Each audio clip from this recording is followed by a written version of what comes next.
তত্ত্বের মধ্যে দ্বিতীয় তত্ত্ব হল ধরণী, ভূমি, যাকে আমরা ধরণী মাতা বলি। এই ধরণী ধৈর্য ধারণ করে, আর এর উপরেই আমাদের সমগ্র সংসার নির্ভরশীল। কারণ এই ভূমি সহ্য ক্ষমতা রাখে, এর সহ্য ক্ষমতা হলো অপরিসীম। সন্তান যতই আঘাত প্রদান করুক না কেন, প্রেম পূর্বক সহ্য করে, আর তার বদলে অমূল্য রত্ন প্রদান করে। সন্তান যদি হাল চালায়, তাহলে তার বদলে তাকে অন্ন প্রদান করে।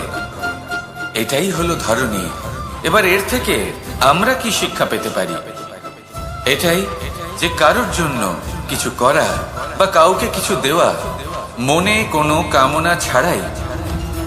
আর এই কথাটা বুঝে যান, যদি কারোর জন্য কামনা না রেখে বা কোনো পাওয়ার আশা না রেখে কারোর জন্য কিছু করেন বা কারোকে কিছু দেন, যদি এটা আপনি শিখতে পারেন, তবে আপনি ভালোবাসতে শিখে গেছেন।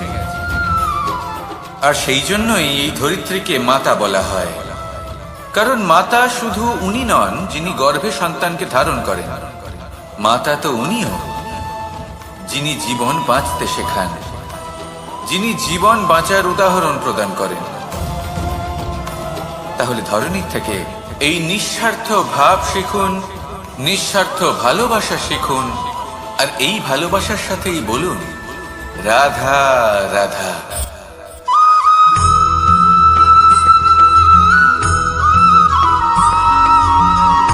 কথায় আছে, অন্ধকারে প্রদীপ প্রজ্বলিত করলে চতুর্দিক আলোকিত হয়। কিন্তু যদি এই প্রদীপ আমি সূর্যের আলোর সম্মুখে সকালবেলায় প্রজ্বলিত করে রেখে দিই, তাহলে কি হবে? আপনি বলবেন যে এটা করে তো কোনো লাভই হলো না। সূর্যের প্রকাশের সামনে এই প্রদীপ আসলে কিছুই নয়। এবার এই চিন্তা ভাবনা প্রত্যেক দিন করতে হবে, আর একটা অমূল্য শিক্ষা পেতে হবে। মনে করুন যে আপনি মহাপুরুষের সামনে বসে আছেন, কোনো মহাজ্ঞানীর সামনে। তাহলে সেই ব্যক্তির সামনে নিজের জ্ঞানের প্রদীপ প্রজ্বলিত করবেন না, নীরব থাকুন, আর সেই ব্যক্তির সূর্যের প্রকাশের মতো জ্ঞান প্রাপ্ত করুন। যতটা পারবেন জ্ঞান লাভ করুন। যদি এমন কোনো সময়, এমন কোনো স্থানে আপনি আছেন যেখানে চতুর্দিক অন্ধকার, কারোর কাছেই জ্ঞান নেই, সেখানে নিজের জ্ঞানের প্রদীপ প্রজ্বলিত করুন। এমন করলে দুদিক থেকেই আপনার লাভ হবে। আপনার জ্ঞান প্রাপ্তিও হবে, আর জ্ঞানের সঠিক প্রয়োগও করতে পারবেন। আর এই মন প্রসন্ন হয়ে বলবে রাধা রাধা।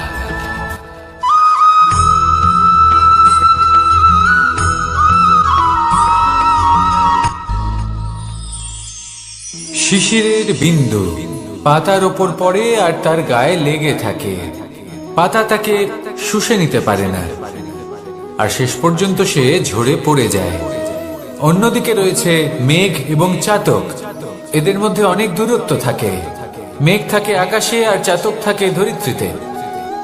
কিন্তু যখন এই মেঘ থেকে বৃষ্টি ঝরে পড়ে, এই চাতক কিন্তু সেই জলই পান করে, নয়তো সে তৃষ্ণার্ত থেকে যায়। এবার অন্যদিকে দেখলাম শিশির বিন্দু আর পাতার এই সম্পর্ক। এরা খুব কাছাকাছি থাকে, ঘনিষ্ঠও থাকে।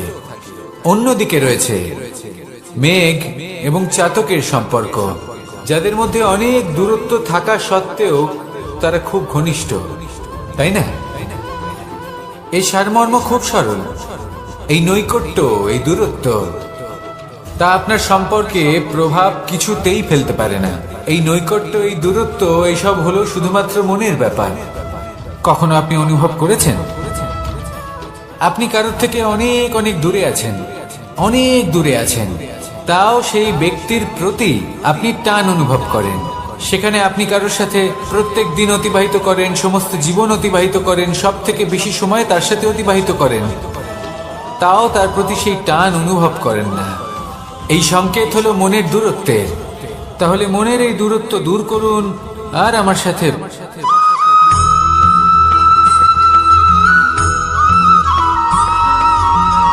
এই সংসারে কোনো বস্তু হোক বা ব্যক্তি হোক, তার একার গুরুত্ব কিন্তু খুব বেশি নয়। একটা উদাহরণ হিসেবে বৃষ্টির ফোঁটাকে ভেবে দেখুন। যদি একটি বৃষ্টির ফোঁটা হয় তাহলে তার খুব বেশি গুরুত্ব থাকে না, কিন্তু যখন সহস্র বৃষ্টির ফোঁটা মেঘের মধ্যে দিয়ে ঝরে পড়ে তখন সেটা বর্ষার রূপ ধারণ করে। সেই বর্ষা যা এই প্রকৃতিকে শান্ত করে। সেইভাবেই পাথরের ছোট টুকরো তার খুব বেশি গুরুত্ব থাকে না, কিন্তু যখন অসংখ্য পাথরের টুকরো একত্রিত হয় তখন তা পর্বতের আকার ধারণ করে।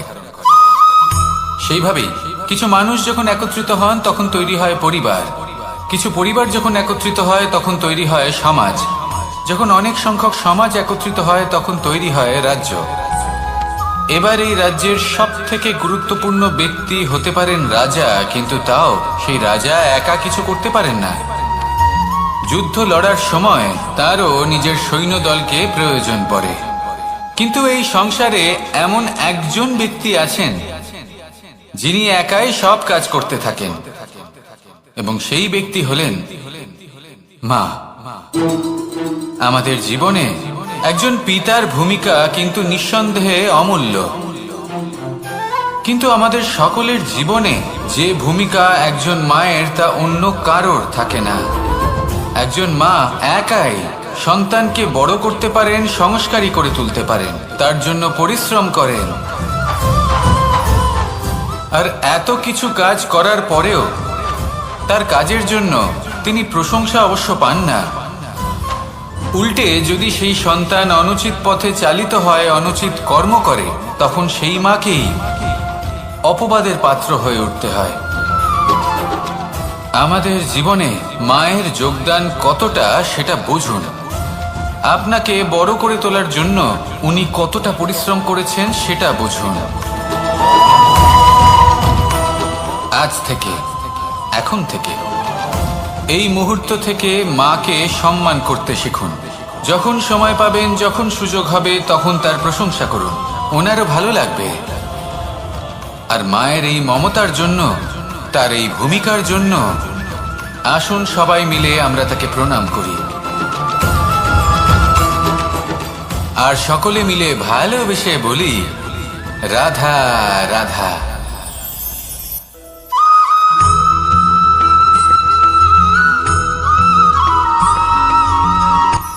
এই সংসারে সাফল্য লাভ করার জন্য জ্ঞানের প্রয়োজন হয়, পরিশ্রমের প্রয়োজন হয়, দৃঢ় নিষ্ঠার প্রয়োজন হয়, নিরন্তর চেষ্টা করা প্রয়োজনীয়। কিন্তু আরো কিছু আছে যা অত্যন্ত প্রয়োজনীয় এবং গুরুত্বপূর্ণ। তা হলো ভালো বন্ধু। তাদের থাকা অত্যন্ত প্রয়োজনীয়। যদি ভালো বন্ধু থাকে তাহলে সময় এলে তারা ঢাল হয়ে আপনাকে সুরক্ষা করবেন।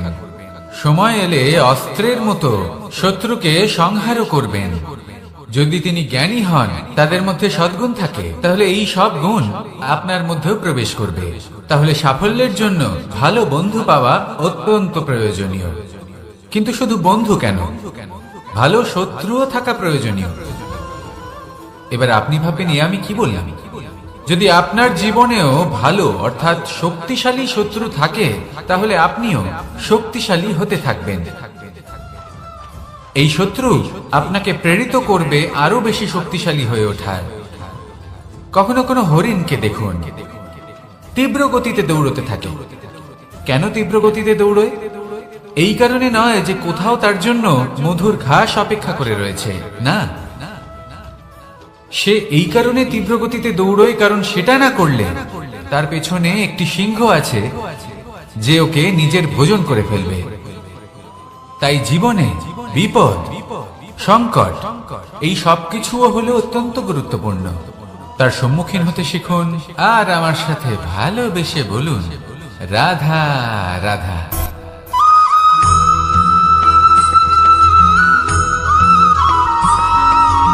মানুষ জন্মগ্রহণ করে, তার সাথে ভয়েরও জন্ম হয়। ছোটবেলা থেকেই আমাদের মনে কোনো না কোনো প্রকারের ভয় থেকেই যায়। কেউ এই বিষয়ে ভয় পায় যে তার কোনো বস্তু তার থেকে দূরে চলে যাবে। কেউ এই বিষয়ে ভয় পায় যে আমি নিজেকে হারিয়ে ফেলব। কেউ এই ভেবে ভয় পায় যে আমার প্রিয়জনেরা তারা যেন আমার থেকে দূরে না চলে যায়। কেউ এই ভেবে ভয় পায় যে আমরা যেন পথ না হারিয়ে ফেলি, আদি ইত্যাদি। কিন্তু সত্যি কথা বলতে ভেবে দেখুন এই ভয় বাস্তবে কি? শুধুই একটা মনস্থিতি, আর কিছুই নয়। যা কিছু আপনি জীবনে পেয়েছেন তা একদিন আপনাকে হারাতে হবে। এই জীবন হলো আপনারই, কিন্তু তাও একদিন সমাপ্ত হবে। তাই ভয় পেয়ে কি লাভ? এই ভয় শুধু আপনাকে জীবন যাপন করা থেকে বাধা দিচ্ছে, আর কিচ্ছু নয়। পথ হারিয়ে ফেললেই বুঝতে পারবেন যে নতুন পথ কিভাবে বানাতে হয়। কিছু মানুষকে জীবন থেকে হারালে তবেই আপনি বুঝবেন যে আপনার আপনজনকে। এই ভয়ের কারণে ভীত হয়ে থাকবেন না। এই তারা নক্ষত্র অন্ধকারের অভাবে গুরুত্ব হারায়। শিবকেও মহাদেব হওয়ার জন্য বিষ পান করতে হয়েছিল। প্রত্যেক পরিস্থিতি, প্রত্যেক সাফল্য আপনার পরীক্ষা নেবে। তাতে উত্তীর্ণ হওয়া হলো আপনার কর্ম। যখনই আপনি ভয় পাবেন বা সংকটের সম্মুখীন হবেন, তখন সাহসের সাথে তার সম্মুখীন হন। মনে রাখবেন, যে সম্মুখীন হতে জানে, সাফল্য তার সাথে সবসময় থাকে। আসুন আর আমার সাথে ভালোবেসে বলুন, রাধা রাধা।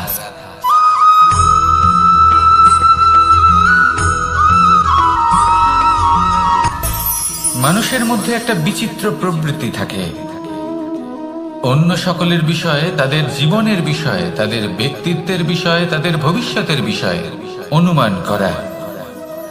এটা হলো অনুচিত। কারোর অতীতকালকে দেখে লোকে ভবিষ্যৎ বলে দিতে পারেন, বর্তমানকে দেখে ভবিষ্যতের বিষয়ে অনুমান করে ফেলেন। উদাহরণ দিতে হলে বলবো, কোনো দাসকে দেখুন, ওকে দেখে লোকে বলে যে ওর ভবিষ্যৎ সেটাই হতে পারে, অনুমান করে ফেলেন। আর এই রাজাকে দেখুন, উনি তো কত সুখী হবেন, উনি তো জগতের সব থেকে অধিক সুখী মানুষ, কত সুখ সুবিধা আছে ওনার কাছে, ধারণা করে ফেলেন। তবে সত্য তো এটাই যে কারোর ব্যক্তিত্বের বিষয়ে, তাদের ভবিষ্যতের বিষয়ে আপনি পূর্ণ সত্য কখনোই বলতে পারবেন না, শুধু অনুমান করতে পারবেন। আর এই অনুমান করে সত্যি কোনো লাভ হয় না, কারণ এই কাল সেটা হলো অত্যন্ত শক্তিশালী।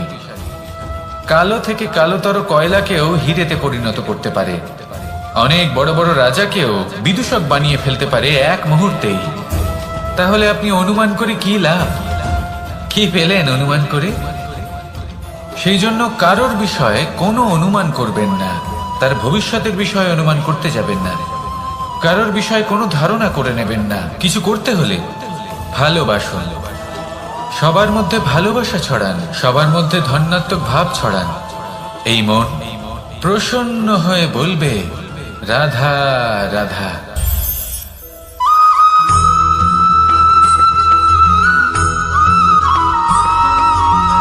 এই সংসারে সব থেকে বেশি কোমল বস্তু হলো রেশম। এই রেশম এতটাই কোমল হয় যে এর পুরো একটা থান শুধুমাত্র একটা হাতে ধরা সম্ভব। কখনো ভেবে দেখেছেন এই রেশম কিভাবে হয়? একটি কীট তার লালার দ্বারা উৎপন্ন হয়। এই কীট সেই রেশমকে পাক দিতে থাকে, পাক দিতেই থাকে, দিতেই থাকে, আর আস্তে আস্তে তার মধ্যেই জড়িয়ে পড়ে। শেষে ওর এই সুন্দর অমূল্য সৃষ্টি রেশমের এই সুতো, তার নির্মাণ কার্য পূর্ণ হয়, কিন্তু তাতেই ও নিজে বন্দী হয়ে যায়। নিজেরই মায়াজালের এই বন্দী গৃহে নিজেই ফেঁসে যায়। এবার এই সুতোকে ব্যবহারযোগ্য করে তোলার জন্য এই কীটগুলিকে এই কবচের সাথেই ফুটন্ত জলে ফেলে দেওয়া হয়। এই সংসারে যদি আমাদের স্বপ্ন এই সংসারের দুঃখ হরণ করার জন্য, এই সংসারে সুখ বিতরণ করার জন্য হয়, তবেই আমাদের প্রগতি সম্ভব। যদি আমাদের এই স্বপ্ন শুধুই আমাদের এবং আমাদের স্বার্থ সিদ্ধির জন্য হয়, তাহলে এই স্বপ্ন আমাদের অন্ধ করে দেবে, আমাদের অন্ধকারের পথে নিয়ে যাবে, আর আমরাও সেই কীটের মতো হয়ে যাব। নিজেদেরই মায়াজালে আমরা নিজেই ফেঁসে যাব, আর শেষে আমরা যদি কিছু লাভ করি তা হবে একাকিত্ব, অন্ধকারময় মৃত্যু। তাই স্বপ্ন অবশ্যই দেখুন, কিন্তু এমন ভাবে স্বপ্ন দেখবেন না যে তার এই বন্দিগৃহে আপনি নিজেই ফেঁসে গেলেন। স্বপ্ন দেখুন পরোপকারে।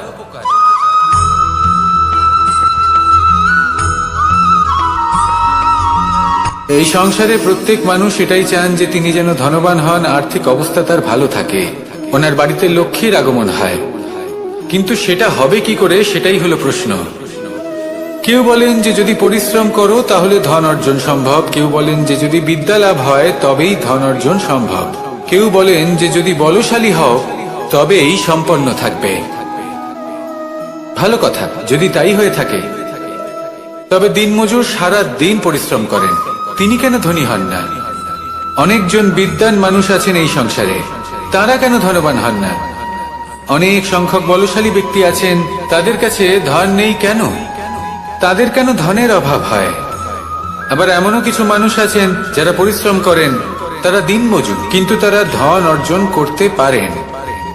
কিছু বিদ্বান ব্যক্তি আছেন যাদের কাছে অধিক মাত্রায় ধন রয়েছে।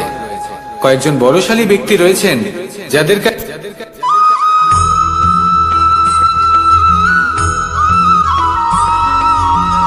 পিতা আর পুত্রের সম্পর্ক অত্যন্ত মধুর হয়ে থাকে। পিতা স্বপ্ন দেখেন, তাকে পূর্ণ করার সকল সম্ভাব্য চেষ্টা করেন, কিন্তু তাও অনেক সময় ওনার স্বপ্ন অপূর্ণ থেকে যায়। তখন পিতা ভাবেন যে স্বপ্ন উনি পূর্ণ করতে পারেননি, ওনার সন্তান তা অবশ্যই পূরণ করবে। যে স্থানে উনি কখনো পৌঁছতে পারেননি, সেই স্থানে ওনার পুত্র অবশ্যই পৌঁছবে। পিতা নিজের সন্তানের ভবিষ্যৎ নিয়ে সেই স্বপ্ন দেখেন, আর যখন সেই সন্তান সামনে এগোতে থাকে তখন তার দুঃখ হয় না, বরং গর্ব হয়। ওনার ভালো লাগে এটা দেখে যে ওনার সন্তান অনেক উন্নতি করছে। কিন্তু যখন সন্তান নিজের অভিভাবকের শক্তি দেখে, তার যশ দেখে হিংসা করতে থাকে, সমস্যা সেইখানেই শুরু হয়। সেই জন্য সকল সন্তানকে এটা মনে রাখতে হবে, দেখুন, পুত্র হবার সুবাদে, এক সন্তান হবার সুবাদে এটা হলো আপনার অধিকার যে আপনি আপনার পিতার থেকে বেশি উন্নতি করবেন। আপনার পিতাও এটাই চান, কিন্তু সুস্থভাবে এটা করুন। একটা রেখা টেনে নিন যাতে আপনি তাতে এগোতে পারেন আর আপনার পিতার তাতে গর্ববোধ হয়, আর সেই বিষয়ে দুঃখ না হয় যে আমার সন্তান আমাকেই ছোট করার চেষ্টা করছে।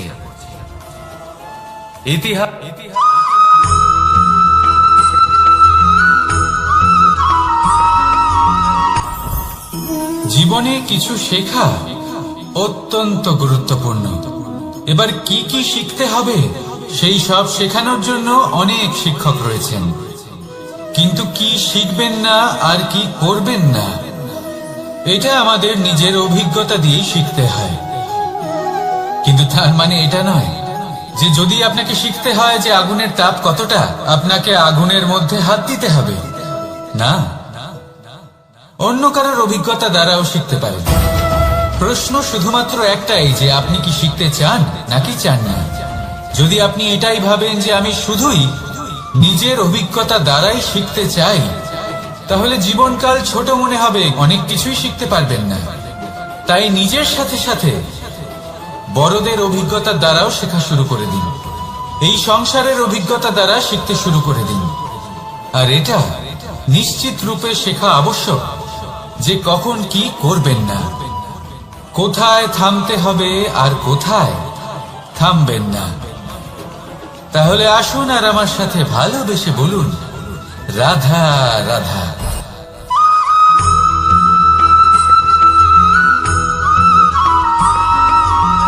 এই সংসারে সব থেকে বেশি কোমল বস্তু হলো রেশম। এই রেশম এতটাই কোমল হয় যে এর পুরো একটা থান শুধুমাত্র একটা হাতে ধরা সম্ভব। কখনো ভেবে দেখেছেন এই রেশম কিভাবে হয়? একটি কীট তার লালার দ্বারা উৎপন্ন হয়। এই কীট সেই রেশমকে পাক দিতে থাকে, পাক দিতেই থাকে, আর আস্তে আস্তে তার মধ্যেই জড়িয়ে পড়ে। শেষে ওর এই সুন্দর অমূল্য সৃষ্টি রেশমের এই সুতো তার নির্মাণ কার্য পূর্ণ হয়, কিন্তু তাতেই ও নিজে বন্দী হয়ে যায়। নিজেরই মায়াজালের এই বন্দী গৃহে নিজেই ফেঁসে যায়। এবার এই সুতোকে ব্যবহারযোগ্য করে তোলার জন্য এই কীটগুলিকে এই কবচের সাথেই ফুটন্ত জলে ফেলে দেওয়া হয়। এই সংসারে যদি আমাদের স্বপ্ন এই সংসারের দুঃখ হরণ করার জন্য, এই সংসারে সুখ বিতরণ করার জন্য হয়, তবেই আমাদের প্রগতি সম্ভব। যদি আমাদের এই স্বপ্ন শুধুই আমাদের এবং আমাদের স্বার্থ সিদ্ধির জন্য হয়, তাহলে এই স্বপ্ন আমাদের অন্ধ করে দেবে, আমাদের অন্ধকারের পথে নিয়ে যাবে, আর আমরাও সেই কীটের মতো হয়ে যাব। নিজেদেরই মায়াজালে আমরা নিজেই ফেঁসে যাব, আর শেষে আমরা যদি কিছু লাভ করি তা হবে একাকিত্ব, অন্ধকারময় মৃত্যু। তাই স্বপ্ন অবশ্যই দেখুন, কিন্তু এমন ভাবে স্বপ্ন দেখবেন না যে তার এই বন্দিগৃহে আপনি নিজেই ফেঁসে গেলেন। স্বপ্ন দেখুন পরোপকারে।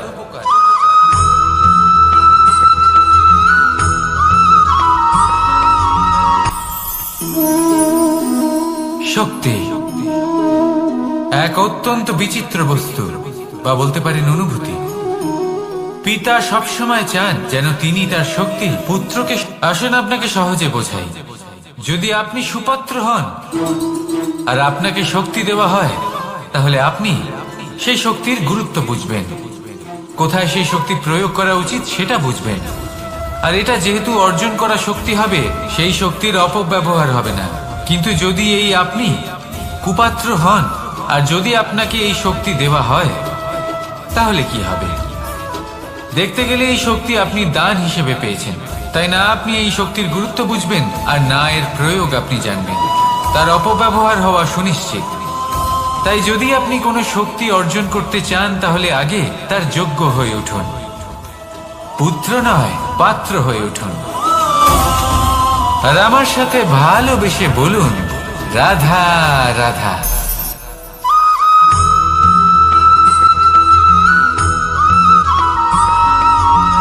এই সংসারে প্রত্যেক মানুষ এটাই চান যে তিনি যেন ধনবান হন, আর্থিক অবস্থা তার ভালো থাকে, ওনার বাড়িতে লক্ষ্মীর আগমন হয়।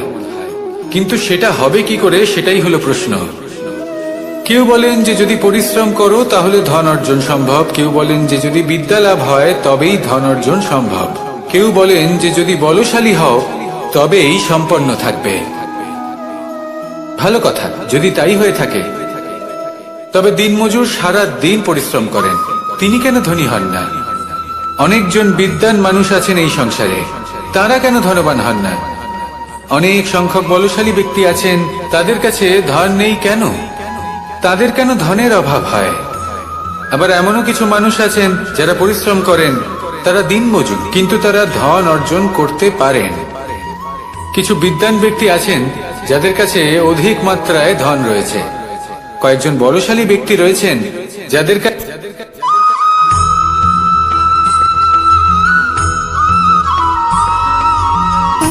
সুখ, দুঃখ এবং শক্তি, এই তিন হলো এই সংসারের ত্রিদেবের মতো। আমাদের জীবনে যা কিছু ঘটছে এই তিনটির ভিত্তির উপরেই হচ্ছে। আসলে এই সংসারের একটা নিয়ম আছে, যখনই আপনি কিছু লাভ করেন, এই সংসার আপনার পরীক্ষা নেয়। এটা জানার জন্য আপনার পরীক্ষা নেয় যে আপনি যা কিছুই লাভ করেছেন, আপনি কি আদৌ সেটার যোগ্য কিনা। ঠিক সেইভাবেই এই সুখ, দুঃখ এবং শক্তি আপনার পরীক্ষা নিয়ে থাকে।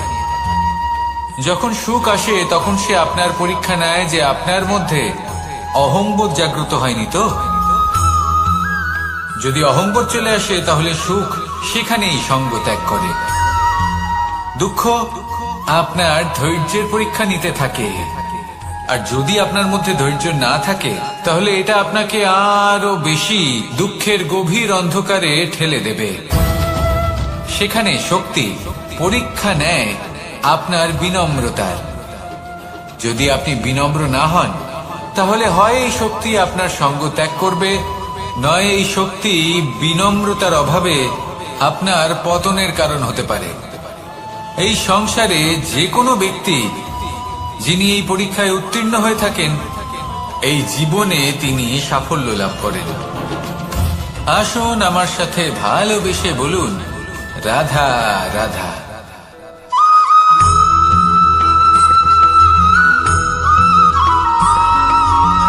পঞ্চতত্ত্বের মধ্যে দ্বিতীয় তত্ত্ব হল ধরণী, ভূমি, যাকে আমরা ধরণী মাতা বলি।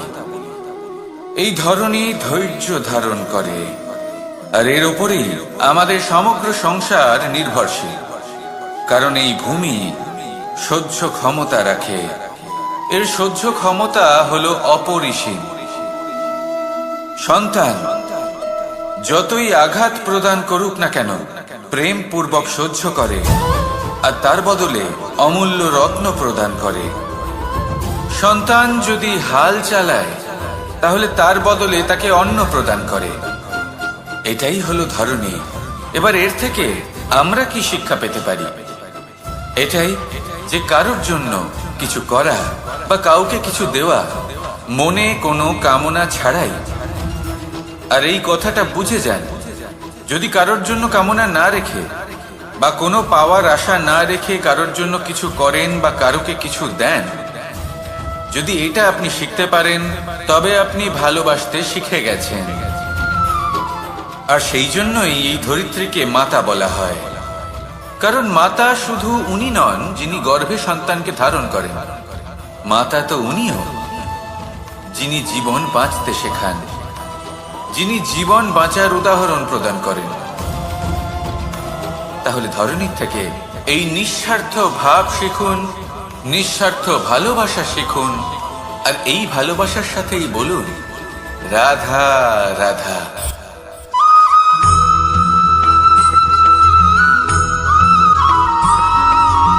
মানুষ জন্মগ্রহণ করে, তার সাথে ভয়েরও জন্ম হয়। ছোটবেলা থেকেই আমাদের মনে কোনো না কোনো প্রকারের ভয় থেকেই যায়। কেউ এই বিষয়ে ভয় পায় যে তার কোনো বস্তু তার থেকে দূরে চলে যাবে, কেউ এই বিষয়ে ভয় পায় যে আমি নিজেকে হারিয়ে ফেলব, কেউ এই ভেবে ভয় পায় যে আমার প্রিয়জনেরা তারা যেন আমার থেকে দূরে না চলে যায়, কেউ এই ভেবে ভয় পায় যে আমরা যেন পথ না হারিয়ে ফেলি, আদি ইত্যাদি। কিন্তু সত্যি কথা বলতে, ভেবে দেখুন এই ভয় বাস্তবে কি? শুধুই একটা মনস্থিতি, আর কিছুই নয়। যা কিছু আপনি জীবনে পেয়েছেন তা একদিন আপনাকে হারাতে হবে। এই জীবন হলো আপনারই, কিন্তু তাও একদিন সমাপ্ত হবে। তাই ভয় পেয়ে কি লাভ? এই ভয় শুধু আপনাকে জীবন যাপন করা থেকে বাধা দিচ্ছে, আর কিচ্ছু নয়। পথ হারিয়ে ফেললেই বুঝতে পারবেন যে নতুন পথ কিভাবে বানাতে হয়। কিছু মানুষকে জীবন থেকে হারালে তবেই আপনি বুঝবেন যে আপনার আপনজনকে। এই ভয়ের কারণে ভীত হয়ে থাকবেন না। এই তারা নক্ষত্র অন্ধকারের অভাবে গুরুত্ব হারায়। শিবকেও মহাদেব হওয়ার জন্য বিষপান করতে হয়েছিল। প্রত্যেক পরিস্থিতি, প্রত্যেক সাফল্য আপনার পরীক্ষা নেবে, তাতে উত্তীর্ণ হওয়া হলো আপনার কর্ম। যখনই আপনি ভয় পাবেন বা সংকটের সম্মুখীন হবেন, তখন সাহসের সাথে তার সম্মুখীন হন। মনে রাখবেন, যে সম্মুখীন হতে জানে, সাফল্য তার সাথে সবসময় থাকে।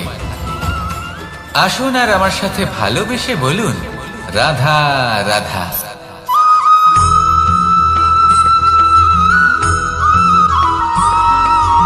জীবনে অগ্রসর হওয়ার জন্য আমাদের কাকে প্রয়োজন হয়?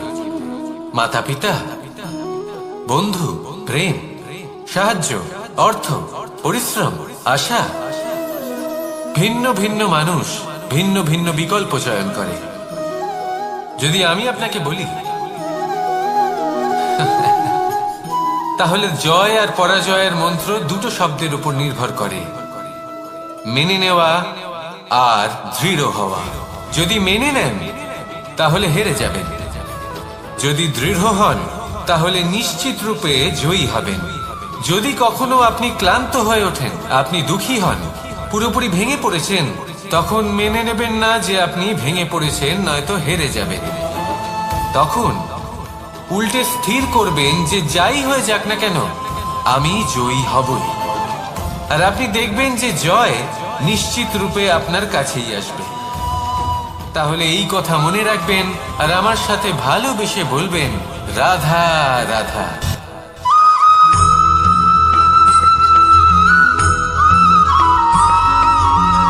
এই সংসারে কোনো বস্তু হোক বা ব্যক্তি হোক, তার একার গুরুত্ব কিন্তু খুব বেশি নয়। একটা উদাহরণ হিসেবে বৃষ্টির ফোঁটাকে ভেবে দেখুন। যদি একটি বৃষ্টির ফোঁটা হয় তাহলে তার খুব বেশি গুরুত্ব থাকে না, কিন্তু যখন সহস্র বৃষ্টির ফোঁটা মেঘের মধ্যে দিয়ে ঝরে পড়ে তখন সেটা বর্ষার রূপ ধারণ করে। সেই বর্ষা যা এই প্রকৃতিকে শান্ত করে।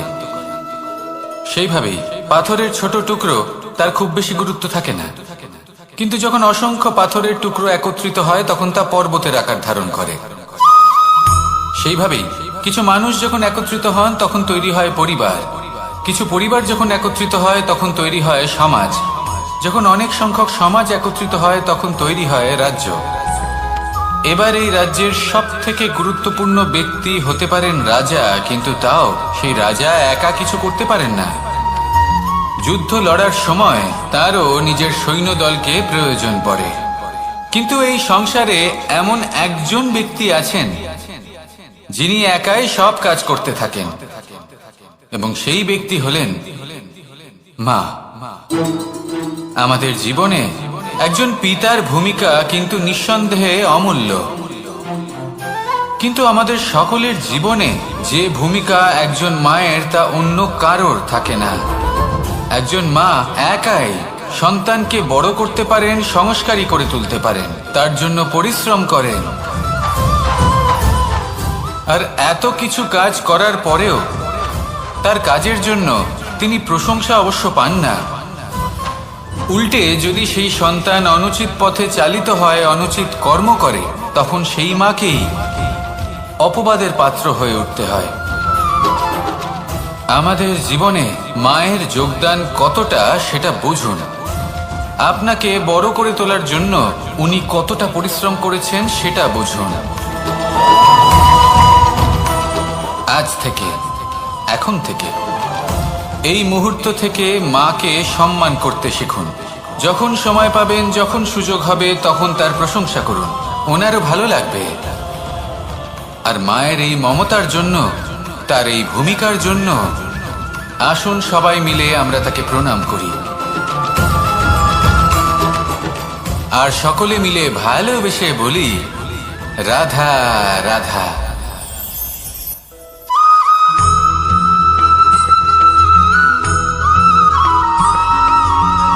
এই সংসারের সব থেকে গুরুত্বপূর্ণ তত্ত্ব কোনটা? প্রথম হলো সময়।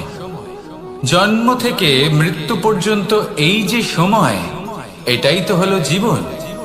দ্বিতীয় হলো জীবন, যাতে আমরা সময়ের সদ্ব্যবহার করি, শ্রেষ্ঠ থেকে শ্রেষ্ঠতর কাজ করার চেষ্টা করি। বহু বছরের এই পরম্পরা, এই সংস্কৃতিকে এগিয়ে নিয়ে যাওয়ার চেষ্টা করি। এই সংসারে আমরা অংশগ্রহণ করতে চেষ্টা করি। তৃতীয় হলো ধন, সেই ধন যা প্রত্যেক ব্যক্তি অর্জন করতে চেষ্টা করেন। এবার এই তিনটি তত্ত্বের মধ্যে একটা সামঞ্জস্য আছে, সমান ব্যাপার আছে। সে ধনই হোক বা সময় হোক বা হোক জীবন। আর সেই সমান ব্যাপার হলো যে যদি আপনি এটা গণনা করতে থাকেন তাহলে তা কমতে থাকে, যদি আপনি এটা ব্যবহার করেন তাহলে তা বাড়তে থাকে। একে সংগঠিত করে রাখতে চেষ্টা করলে এ হাত থেকে ফসকে যায়, কিন্তু যদি আপনি একে সামলে রাখতে শিখে যান তাহলে এমন কাজ করবেন যাতে সংসারের সাথে সাথে পরবর্তী প্রজন্ম লাভবান হবে। যদি কিছু শিখতে চান তাহলে সামলাতে শিখুন, গণনা করা বা সংগঠিত করা নয়। আসুন আর আমার সাথে ভালোবেসে বলুন রাধা রাধা।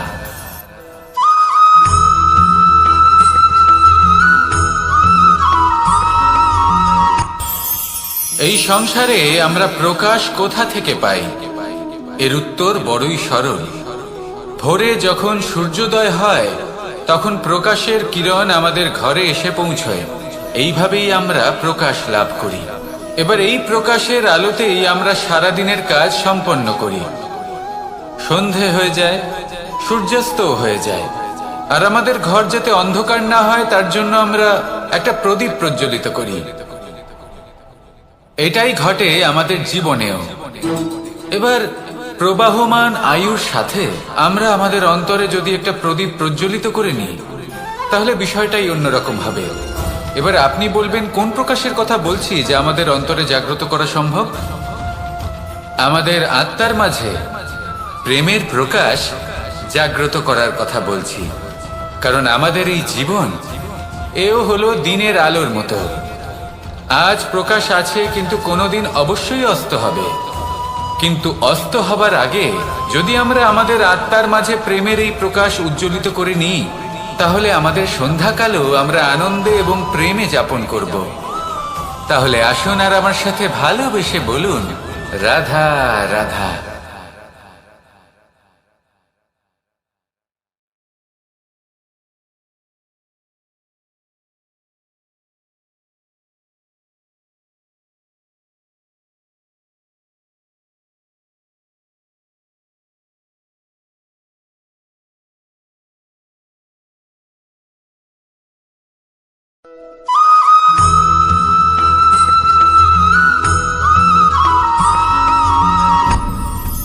আপনি কি কখনো কোনো জলের ধারা দেখেছেন?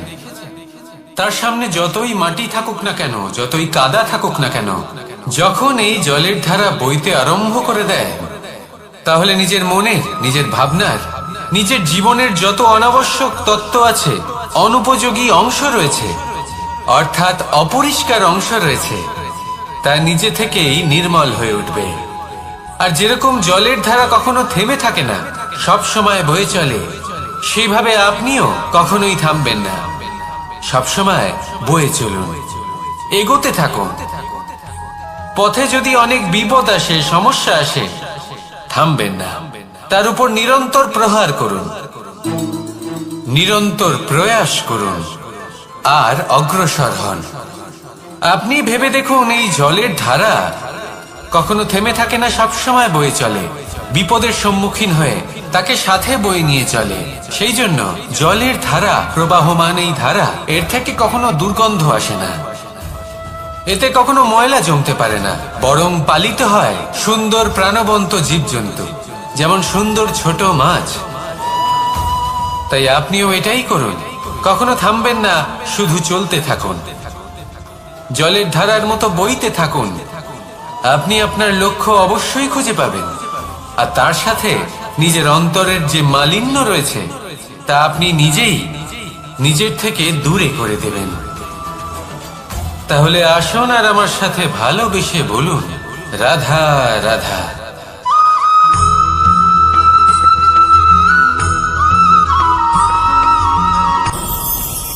ভয়ের সাথে আমরা সবাই পরিচিত, কষ্টও আমরা সবাই পেয়েছি।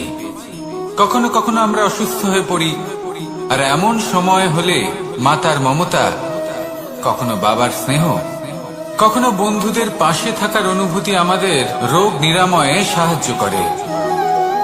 কখনো যদি আমরা নিরাশ হয়ে পড়ি, তখন যদি আমাদের কোনো আপনজন আমাদের দুটো ভালো কথা বলে, তখন আমাদের মনোবল বেড়ে যায়। ঠিক তেমন সংসারের এই রঙ্গমঞ্চে যদি আপনি পীড়িত অনুভব করেন, কিছু শুভ কথা আলোচনা করুন, কিছু স্তুতি গান করুন, কিছু মুহূর্তের জন্য হলেও নিজের ইষ্টদেবের কথা স্মরণ করুন আর প্রার্থনা করুন। সাহস বাড়বে, শক্তিও বৃদ্ধি পাবে এবং সামনে এগিয়ে চলার পথও দেখতে পাবেন। তখন এই মন প্রসন্ন হয়ে বলবে, রাধা রাধা।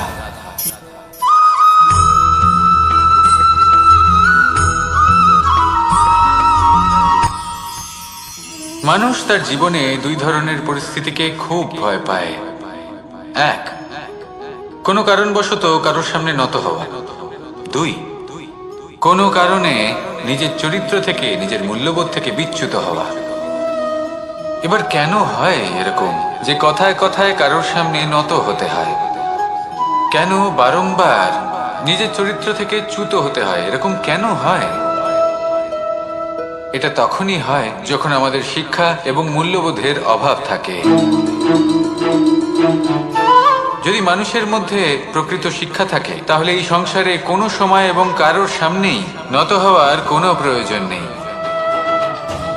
যদি মানুষের মধ্যে মূল্যবোধ থাকে, তাহলে তাকে নিজের মূল্যবোধ বা চরিত্র থেকে বিচ্যুত হতে হয় না, তা সে যাই হয়ে যাক না কেন।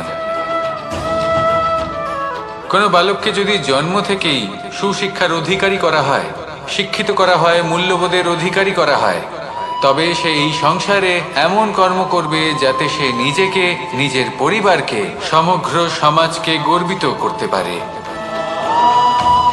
শিক্ষা লাভ করুন, মূল্যবোধ লাভ করুন এবং আমার সাথে ভালোবেসে বলুন, রাধা রাধা।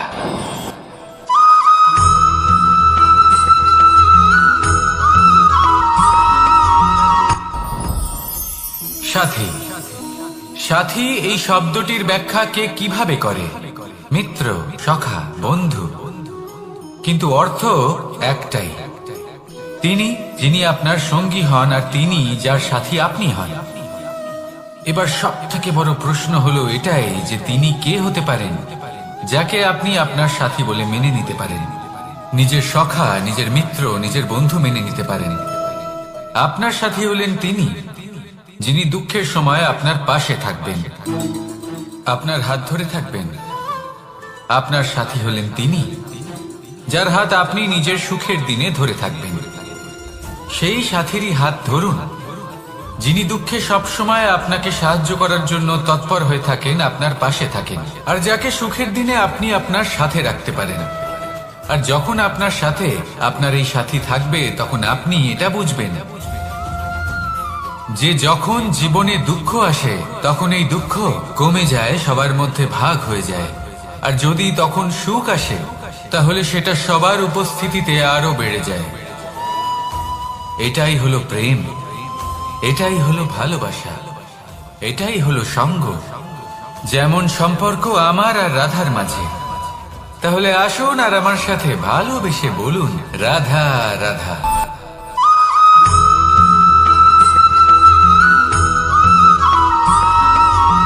কখনো কখনো আমরা ভাবি যে কোনো ব্যক্তি যিনি ধর্মের পথে চলেছেন, যদি তার দ্বারা কোনো ভুল হয়ে থাকে তাহলে নিয়তি তাকে সেই মুহূর্তেই কঠোর শাস্তি দেন। কিন্তু সেই সব মানুষ যারা সংসারের সব থেকে বড় অধর্মী, বহু নিকৃষ্ট মানের কাজ করেন, তাদের নিয়তি অনেক সুযোগ দেন। তাদের নিয়তি এরকম কঠোর প্রহার করেন না। এই ভাবনা কখনো না কখনো মনে আসেই। ভেবে দেখুন কেন? আসলে জীবনকে বেশিরভাগ মানুষ একভাবেই দেখে থাকেন, বিভিন্ন স্তরে একে দেখা উচিত। এবার আপনি বলুন, এই সংসারে কোনো অধর্মী কখনো প্রেরণার উৎস হতে পারেন? কখনোই নয়। যে মানুষ নিজের আত্মাকে মলিন করে ফেলেছেন, তিনি এই সংসারকে কিভাবে প্রেরণা যোগাবেন? উনি নিজেই বুঝতে পারেন না কোনটা করা উচিত, ধর্ম কোনটা। তাই নিয়তি তাকে একটা সুযোগ দেন, এটা বোঝার সুযোগ দেন যে কোনটা উচিত, কোনটা ধর্ম। সুযোগ দেন নিজের বিবেক জাগিয়ে তোলার, তাকে সুযোগ দেন নিজের অন্তরাত্মার ডাক শোনার। যখন তাতেও কাজ হয় না, তখন নিয়তির কাছে একটাই পথ বাকি থাকে, আর তা হল মহাবিনাশ। মহাবিনাশ হয়তো দেরিতেই আসতে পারে, কিন্তু তা অবশ্যই আসবে। আর যখন মহাবিনাশ আসে তখন মহাবিনাশের যন্ত্রণা সমগ্র মানব জীবনের যন্ত্রণার থেকে অনেক বেশি হয়। এই কথাটা সবসময় মনে রাখবেন। আর অন্যদিকে যে মানুষ ধর্মের পথে চলছেন, তার দ্বারা যদি কোনো ভুল হয়ে থাকে তখন নিয়তি তার পরীক্ষা নেন। কিছুক্ষণের জন্য মানুষের মনে হতে পারে নিয়তি তাকে কঠোর শাস্তি দিয়েছেন,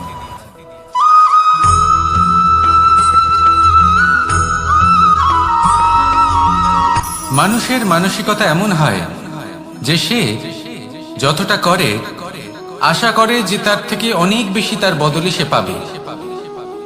দেখুন, সবকিছুই আপনার ভাবনা চিন্তার উপর নির্ভর করছে। আপনি যদি ফলের বিষয়ে ভেবে কর্ম করতে থাকেন তাহলে সেটা অনুচিত। জীবনের আসল আনন্দ হলো নিজের কর্ম করতে থাকা, ফলের চিন্তা করা উচিত নয়। যদি আপনি এরকম ভাবেন যে আমি এতটা করছি, আমার এতটা পাওয়া উচিত, সেই ভাবনা অনুচিত। যদি আপনি সেবার মানসিকতা নিয়ে কর্ম করতে থাকেন, কর্মচক্রে প্রবাহিত হন, যদি আপনি এমন ভাবনা রাখেন যে আমি এতটা পাচ্ছি তাই এর থেকে অনেক বেশি আমি কর্ম করব, তাহলে নিশ্চিত রূপে আপনি যতটা করছেন তার থেকে অনেক বেশি আপনি পাবেন, আপনার আশার থেকে অনেক বেশি আপনি পাবেন। শুধু জীবনে অনেক বেশি কাজ করতে থাকুন, ফলের চিন্তা করবেন না। আর মনে রাখবেন, এই ভাবনাই সব থেকে বড় বীজ। কর্মের উপর বিশ্বাস রাখুন, জীবনে যা যা আপনি চান সবই সুখময় হবে। আসুন আর আমার সাথে ভালোবেসে বলুন, রাধা রাধা।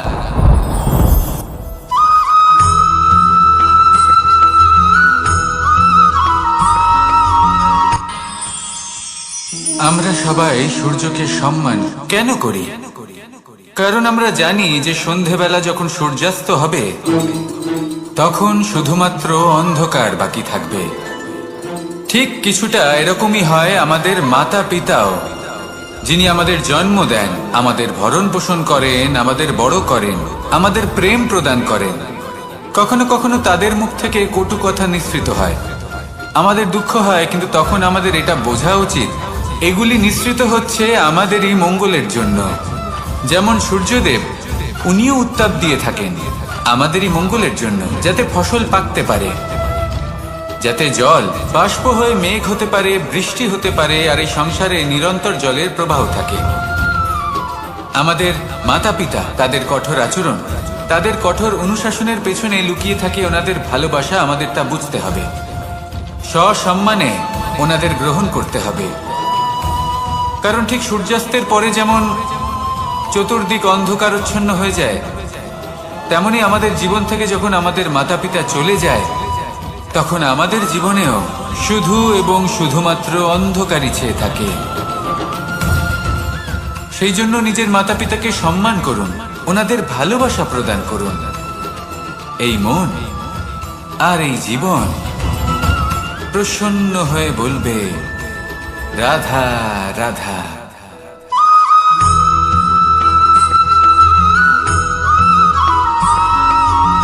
এই সংসারে কখনো কোনো ব্যক্তিকে তার বাইরের পোশাক দেখে বিচার করার চেষ্টা করবেন না, এটা খুব বড় ভুল করবেন। যেমন আমরা জীবনে অনেক সময় এমন করি, ধরুন কোথাও একটা গাছ দেখলাম, খুব বিশাল আকারের একটা গাছ, যেটা মাটির থেকে অনেক উঁচুতে পৌঁছে গেছে, যার বিশাল শাখা আছে। সেগুলো দেখে আমরা ভাবি যে এই গাছে হয়তো কত সুস্বাদু ফল আছে, আমরা সেই গাছের পরিচর্যা করতে থাকি। আবার অন্যদিকে হলো একটি তৃণ, যেটা মাটি থেকে কিছুটা উঁচুতে পৌঁছেছে, কিন্তু সেই তৃণর নিচে, মাটির নিচে অত্যন্ত সুস্বাদু ফল বা সবজি জন্ম নেয়, যা আমাদের স্বাস্থ্যের পক্ষে অত্যন্ত উপকারী। সেই জন্য কখনো আবরণ দেখে কাউকে বিচার করতে চেষ্টা করবেন না। তার বদলে এটা বোঝার চেষ্টা করুন যে আপনার সামনে যে ব্যক্তি আছে বা বস্তু আছে তার বিশেষত্ব কি। যদি এই বিশেষত্ব বোঝার ক্ষমতা আপনি অর্জন করেন, যদি এই শিল্প আপনি নিজের ভেতরে জাগ্রত করেন, তাহলে এই সংসারে বিশেষত্ব কি সেটা আপনি জানতে পারবেন। আর এই সমস্ত খেলা দৃষ্টি থেকে নয়, দৃষ্টিভঙ্গি থেকে জন্ম নেয়। দৃষ্টিভঙ্গি সবসময় শুভ রাখুন আর আমার সাথে ভালোবেসে বলুন, রাধা রাধা।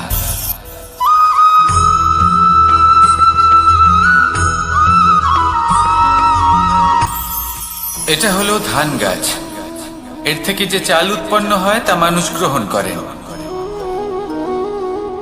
আর এটা কি? এ হলো জংলি ঘাস। একবার ভেবে দেখুন, যদি এই জংলি ঘাস ধান গাছের আশেপাশে থাকে তাহলে কি হবে?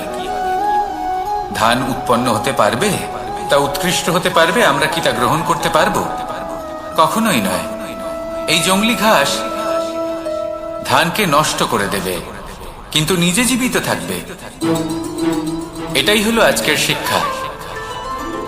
এই সংসারে যদি আপনি নীতির পথে চলতে চান, উচিত কর্ম করতে চান, সংসারকে সেবা করতে চান, তাহলে জংলি ঘাসের মতো ব্যক্তিদের থেকে সবসময় দূরে থাকতে হবে।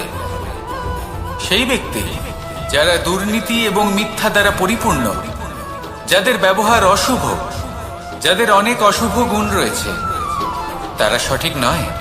সেই সকল ব্যক্তি যাদের চরিত্র অত্যন্ত দুষ্ট হয়, তারা হয় শুভ চরিত্রের ব্যক্তিকে একদম নষ্ট করে দেয়, নয় নিজের মতো বানিয়ে তোলে। তাই যদি আপনি নীতির পথে চলতে চান, এই সংসারের জন্য শুভ কর্ম করতে চান, তাহলে সেই সঙ্গ লাভ করুন যে সঙ্গ জ্ঞানে পরিপূর্ণ, যাদের মধ্যে অনেক গুণ আছে, যাদের থেকে প্রতিদিন কিছু শিখতে পারবেন, এমন ব্যক্তির সাথে জীবন অতিবাহিত করুন। দুরাচারীদের থেকে দূরে থাকুন, তবেই এই মন প্রসন্ন হয়ে বলবে, রাধা রাধা।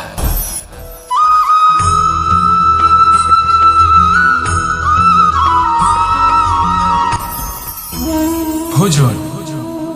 এবার ভোজন সংগ্রহ করার জন্য মানুষ কি না করেন, সব সময় চেষ্টা করতে থাকেন। ফসল উৎপাদনের জন্য অনেক পরিশ্রম করতে থাকেন, কিন্তু অনেক সময় অনেক পরিশ্রম করার পরেও ফসল ভালো উৎপাদন হয় না। এর কারণ কি? কারণ হলো এটাই যে আপনি পরিশ্রম হয়তো অনেক করেছেন, কিন্তু আপনার নজর তো সেই বীজের দিকে ছিলই না যা আপনি রোপণ করেছেন। সেই জন্য সব সময় কোনো বীজ রোপণ করার আগে তাকে পরখ করে দেখুন, তা অত্যন্ত আবশ্যক। আর সেইভাবেই যখনই কোনো কর্মের প্রশ্ন আসে, তাহলে সেখানে শুধুমাত্র পরিশ্রম যথেষ্ট নয়, সেই কাজের প্রতি আপনার কর্তব্য কি, আপনার উদ্দেশ্য কি, সেটা জানা হলো অত্যন্ত গুরুত্বপূর্ণ। তাই কর্ম করুন, কিন্তু সেই কর্মের প্রতি আপনার যা উদ্দেশ্য তার মাহাত্ম্য বুঝতে চেষ্টা করুন। তাহলে আসুন আমার সাথে ভালোবেসে বলুন, রাধা রাধা।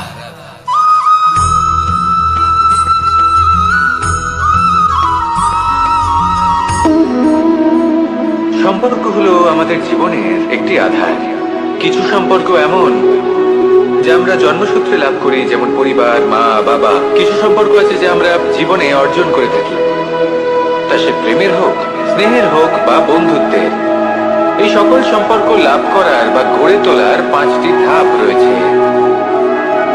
প্রথম ধাপ, কোনো ব্যক্তির সাথে আলাপ হওয়া, তার সাথে কথা বলা বা তাকে দেখা। দ্বিতীয় ধাপ, সে ব্যক্তিকে আমাদের ভালো লাগা। তৃতীয় ধাপ, আমাদের এটা চাইতে শুরু করা যে জীবনে এই ব্যক্তি যেন আমাদের বন্ধু হন, আমাদের জীবনে থাকেন, বা আমাদের কাউকে ভালোবেসে ফেলা। আর এটা আমাদের ভাবা বা চাওয়া যে সেই ব্যক্তি যেন আজীবন আমার সাথে থাকেন, আমার জীবনে আমার সাথী হয়ে। চতুর্থ ধাপ, লাভ করা। এবার এই ধাপটি অনেক মানুষের পক্ষেই খুবই সরল হয়, বড়ই সরল ভাবে নিজেদের সঙ্গীকে লাভ করে থাকেন। কিছু মানুষের জন্য এই ধাপ অত্যন্ত কঠিন হয়ে থাকে। অনেক প্রতিকূল পরিস্থিতির উপর জয়লাভ করে তারা সঙ্গীকে লাভ করেন, কিন্তু লাভ অবশ্যই করেন। এরপরে আসে পঞ্চম, অন্তিম এবং সব থেকে গুরুত্বপূর্ণ ধাপ। সেটা হলো সেই সম্পর্ক পালন করা। এটা হলো এমন এক বিষয় যা প্রত্যেক মানুষের শেখা উচিত।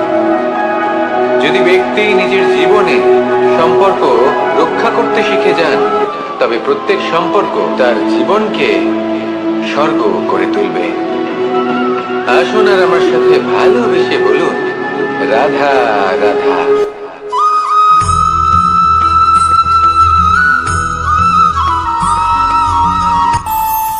আমাদের মনে যখন কোনো প্রশ্ন ওঠে, কোনো দ্বন্দ্ব জাগে, তখন আমরা যাই আমাদের গুরুর কাছে, আমাদের আরাধ্যের কাছে গিয়ে জিজ্ঞেস করি।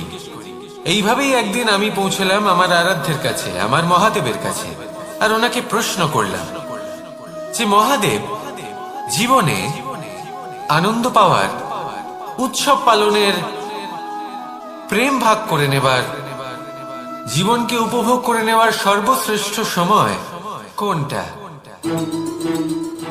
মহাদেব হাসলেন আর উনি বললেন, জীবনে উৎসব পালনের সব থেকে শ্রেষ্ঠ দিন হল মৃত্যুর ঠিক আগের দিনটা।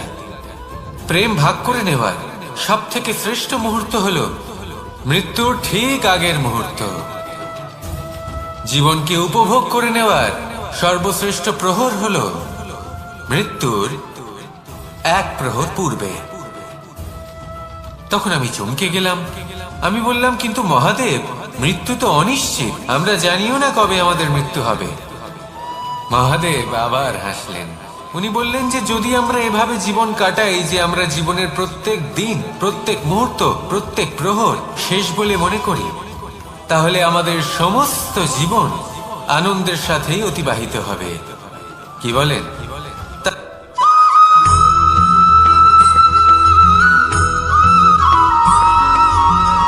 এই সংসারে কোনো বস্তু হোক বা ব্যক্তি হোক, তার একার গুরুত্ব কিন্তু খুব বেশি নয়। একটা উদাহরণ হিসেবে বৃষ্টির ফোঁটাকে ভেবে দেখুন। যদি একটি বৃষ্টির ফোঁটা হয় তাহলে তার খুব বেশি গুরুত্ব থাকে না, কিন্তু যখন সহস্র বৃষ্টির ফোঁটা মেঘের মধ্যে দিয়ে ঝরে পড়ে, তখন সেটা বর্ষার রূপ ধারণ করে। সেই বর্ষা যা এই প্রকৃতিকে শান্ত করে। সেইভাবেই পাথরের ছোট টুকরো, তার খুব বেশি গুরুত্ব থাকে না, কিন্তু যখন অসংখ্য পাথরের টুকরো একত্রিত হয় তখন তা পর্বতের আকার ধারণ করে।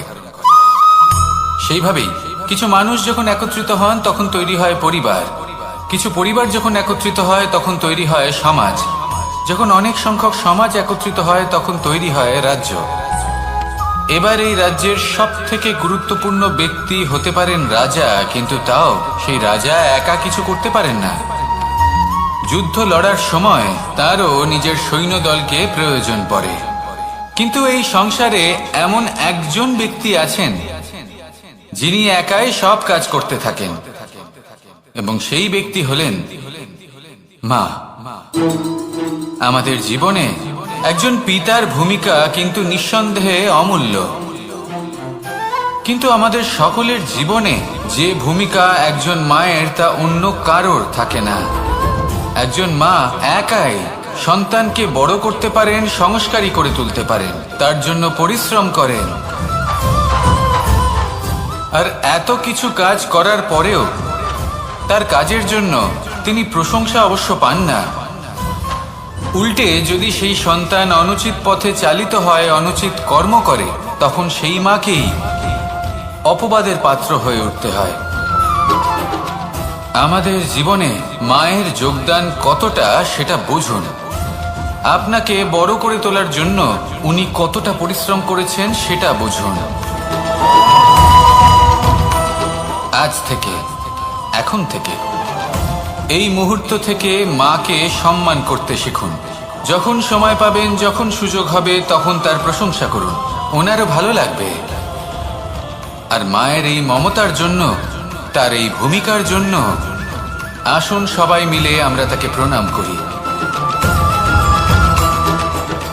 আর সকলে মিলে ভালোবেসে বলি রাধা রাধা।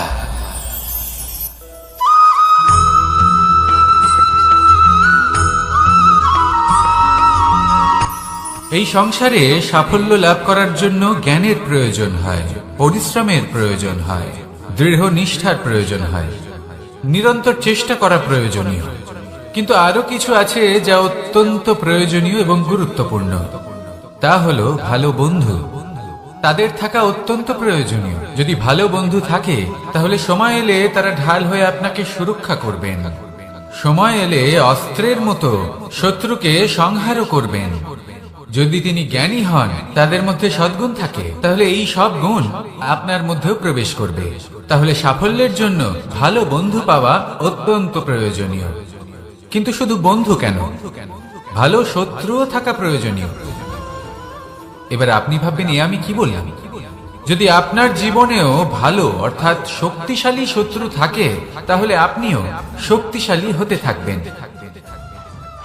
এই শত্রু আপনাকে প্রেরিত করবে আরো বেশি শক্তিশালী হয়ে ওঠার। কখনো কোনো হরিণকে দেখুন, তীব্র গতিতে দৌড়তে থাকে। কেন তীব্র গতিতে দৌড়য়? এই কারণে নয় যে কোথাও তার জন্য মধুর ঘাস অপেক্ষা করে রয়েছে, না।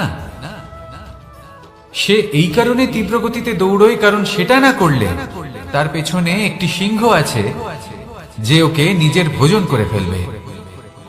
তাই জীবনে বিপদ, সংকট, এই সবকিছুও হলো অত্যন্ত গুরুত্বপূর্ণ। তার সম্মুখীন হতে শিখুন, আর আমার সাথে ভালোবেসে বলুন রাধা রাধা।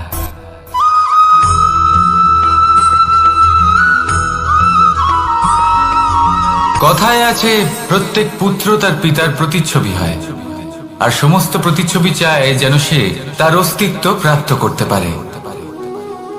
পুত্র চায় সে যেন তার পিতার মতো হয়, বা কখনো কখনো তার থেকেও শ্রেষ্ঠ হয়।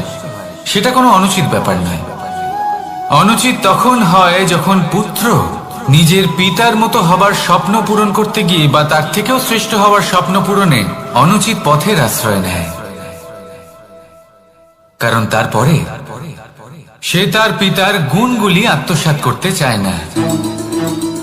সে শুধুই এটা চায় যে সংসারের চোখে যেন আমি শ্রেষ্ঠ প্রমাণিত হই। এটা অনুচিত।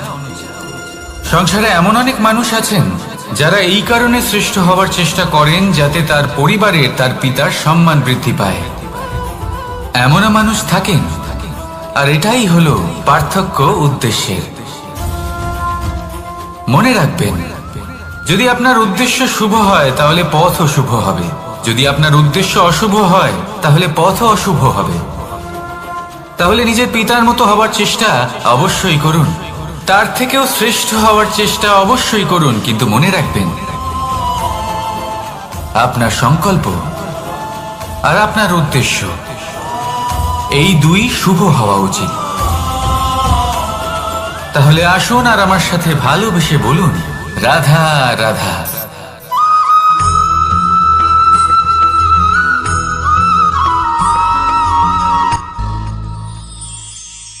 শিশিরের বিন্দু পাতার ওপর পড়ে আর তার গায়ে লেগে থাকে। পাতা তাকে শুষে নিতে পারে না, আর শেষ পর্যন্ত সে ঝরে পড়ে যায়।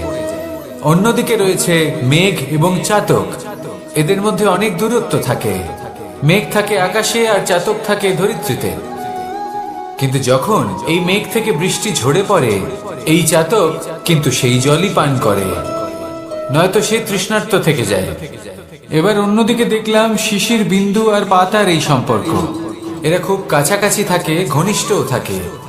অন্যদিকে রয়েছে মেঘ এবং চাতকের সম্পর্ক, যাদের মধ্যে অনেক দূরত্ব থাকা সত্ত্বেও তারা খুব ঘনিষ্ঠ, তাই না? এই সারমর্ম খুব সরল। এই নৈকট্য, এই দূরত্ব, তা আপনার সম্পর্কে প্রভাব কিছুতেই ফেলতে পারে না। এই নৈকট্য, এই দূরত্ব, এসব হলো শুধুমাত্র মনের ব্যাপার। কখনো আপনি অনুভব করেছেন আপনি কারোর থেকে অনেক অনেক দূরে আছেন, অনেক দূরে আছেন, তাও সেই ব্যক্তির প্রতি আপনি টান অনুভব করেন। সেখানে আপনি কারোর সাথে প্রত্যেক দিন অতিবাহিত করেন, সমস্ত জীবন অতিবাহিত করেন, সব থেকে বেশি সময় তার সাথে অতিবাহিত করেন, তাও তার প্রতি সেই টান অনুভব করেন না। এই সংকেত হলো মনের দূরত্বের। তাহলে মনের এই দূরত্ব দূর করুন আর আমার সাথে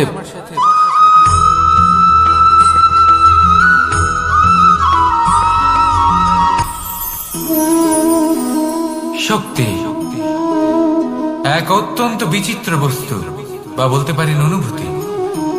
পিতা সবসময় চান যেন তিনি তার শক্তির পুত্রকে। আসুন আপনাকে সহজে বোঝাই।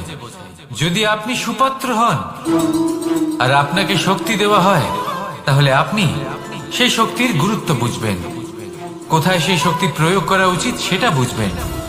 আর এটা যেহেতু অর্জন করা শক্তি হবে, সেই শক্তির অপব্যবহার হবে না। কিন্তু যদি এই আপনি কুপাত্র হন আর যদি আপনাকে এই শক্তি দেওয়া হয়, তাহলে কি হবে? দেখতে গেলে এই শক্তি আপনি দান হিসেবে পেয়েছেন, তাই না আপনি এই শক্তির গুরুত্ব বুঝবেন আর না এর প্রয়োগ আপনি জানবেন। তার অপব্যবহার হওয়া সুনিশ্চিত। তাই যদি আপনি কোনো শক্তি অর্জন করতে চান, তাহলে আগে তার যোগ্য হয়ে উঠুন। পুত্র নয়, পাত্র হয়ে উঠুন। আর আমার সাথে ভালোবেসে বলুন, রাধা রাধা।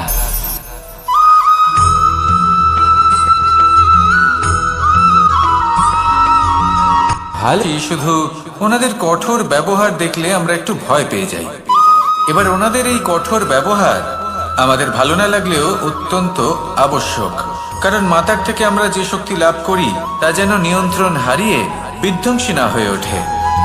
আমরা যেন কোনো কুপথে না চলে যাই, আমরা কখনো যেন দোষ না করে ফেলি। শুধু সেই জন্য পিতা এবং গুরু একটু কঠোর হয়ে ওঠেন, এবং ওনাদের এই কঠোর আচরণ ভবিষ্যতে গিয়ে আমরা অবশ্যই বুঝতে পারি। জীবনে কিছু বছর আমরা এগিয়ে যাই আর তারপর আমরা বুঝতে পারি যে বাবা এবং গুরু আমাদের যথেষ্ট ভালোবাসতেন, কিন্তু ওনাদের ভালোবাসার বহিঃপ্রকাশ আলাদা। প্রয়োজনীয় হলো এটা দেখার, এটা বোঝার যে শুরু থেকে আমাদের প্রতি ওনাদের আচরণ কেমন ছিল। ওনাদের কঠোর হওয়ার পেছনে ওনাদের ভালোবাসাটা বোঝার চেষ্টা করুন, ওনাদের চিন্তাটা বোঝার চেষ্টা করুন, ওনাদের পথপ্রদর্শনের আড়ালে আপনার ভবিষ্যতের জন্য যে পরিকল্পনা ওনারা করেছেন সেটা বোঝার চেষ্টা করুন। তখন আপনারা বুঝতে পারবেন ওনাদের ভালোবাসাকে। আপনার মনের মধ্যে আপনা থেকেই ওনাদের প্রতি সম্মান জেগে উঠবে। নিজের পিতা এবং নিজের গুরু এই দুজনের প্রতি কৃতজ্ঞতা প্রকাশ করুন আর আমার সাথে ভালোবেসে বলুন, রাধা রাধা।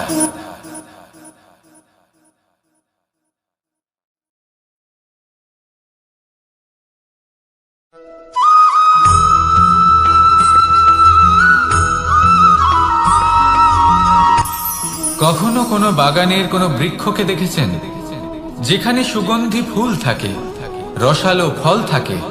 তখন মন প্রফুল্ল হয়ে ওঠে, মন থেকে সেই বৃক্ষের প্রতি ভালোবাসা জন্মায়। কিন্তু যিনি বাগানের মালিক, শুধুমাত্র তিনিই জানেন যে কিভাবে এই বৃক্ষকে আগলে রাখতে হয়, কিভাবে তার পরিচর্যা করলে এতে সুন্দর সুগন্ধি ফুল হবে, রসালো ফল হবে।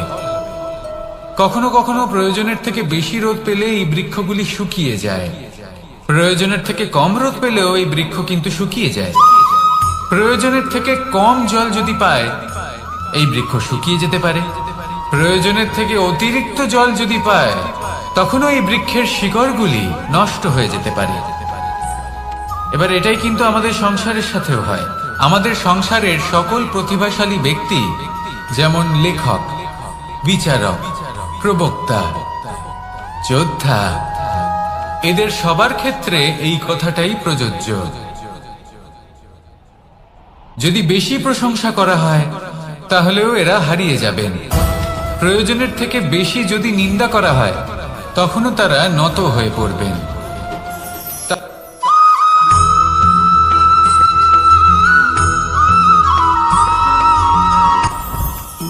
জীবনে কিছু শেখা অত্যন্ত গুরুত্বপূর্ণ।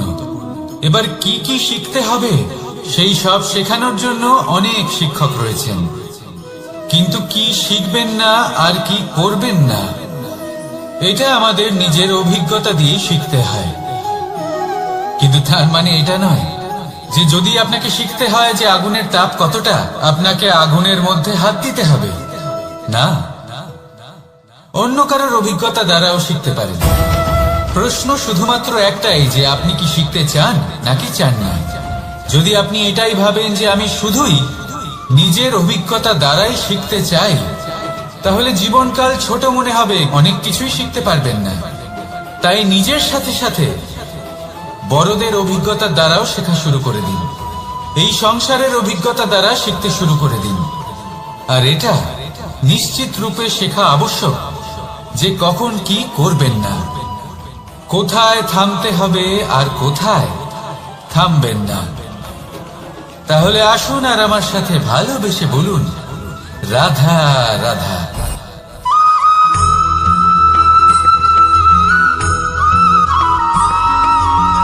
এই সংসারে সব থেকে বেশি কোমল বস্তু হলো রেশম।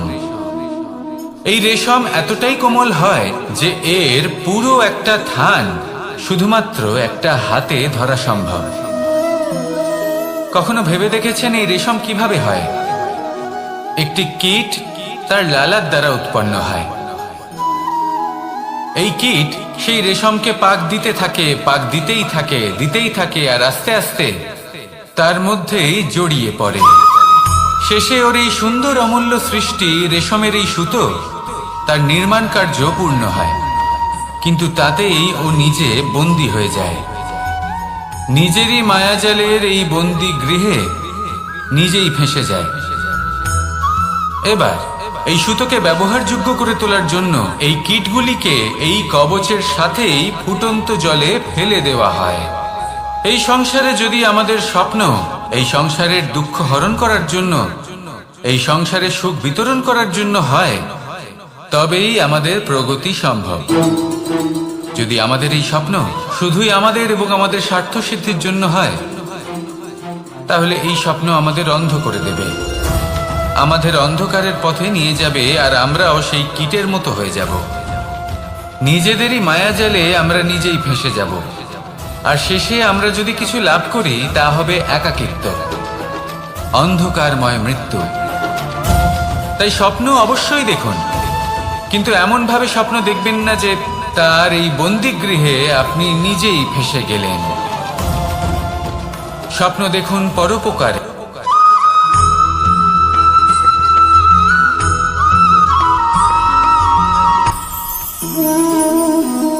শক্তি এক অত্যন্ত বিচিত্র বস্তু, বা বলতে পারেন অনুভূতি। পিতা সবসময় চান যেন তিনি তার শক্তির পুত্রকে। আসুন আপনাকে সহজে বোঝাই। যদি আপনি সুপাত্র হন আর আপনাকে শক্তি দেওয়া হয়, তাহলে আপনি সেই শক্তির গুরুত্ব বুঝবেন, কোথায় সেই শক্তি প্রয়োগ করা উচিত সেটা বুঝবেন। আর এটা যেহেতু অর্জন করা শক্তি হবে, সেই শক্তির অপব্যবহার হবে না। কিন্তু যদি এই আপনি কুপাত্র হন আর যদি আপনাকে এই শক্তি দেওয়া হয়, তাহলে কি হবে? দেখতে গেলে এই শক্তি আপনি দান হিসেবে পেয়েছেন, তাই না আপনি এই শক্তির গুরুত্ব বুঝবেন আর না এর প্রয়োগ আপনি জানবেন। তার অপব্যবহার হওয়া সুনিশ্চিত। তাই যদি আপনি কোনো শক্তি অর্জন করতে চান, তাহলে আগে তার যোগ্য হয়ে উঠুন, পুত্র নয় পাত্র হয়ে উঠুন।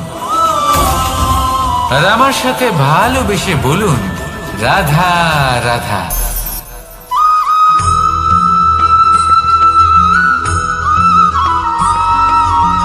এই সংসারে প্রত্যেক মানুষ এটাই চান যে তিনি যেন ধনবান হন, আর্থিক অবস্থা তার ভালো থাকে, ওনার বাড়িতে লক্ষ্মীর আগমন হয়।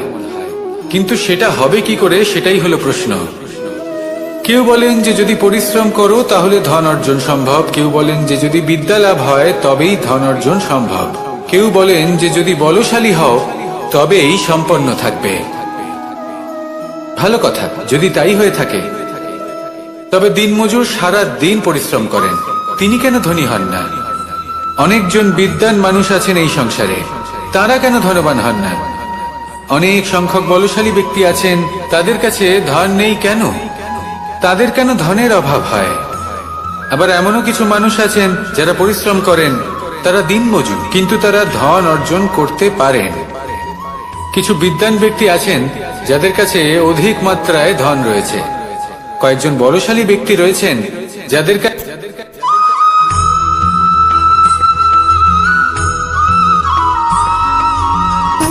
সুখ, দুঃখ এবং শক্তি, এই তিন হলো এই সংসারের ত্রিদেবের মতো।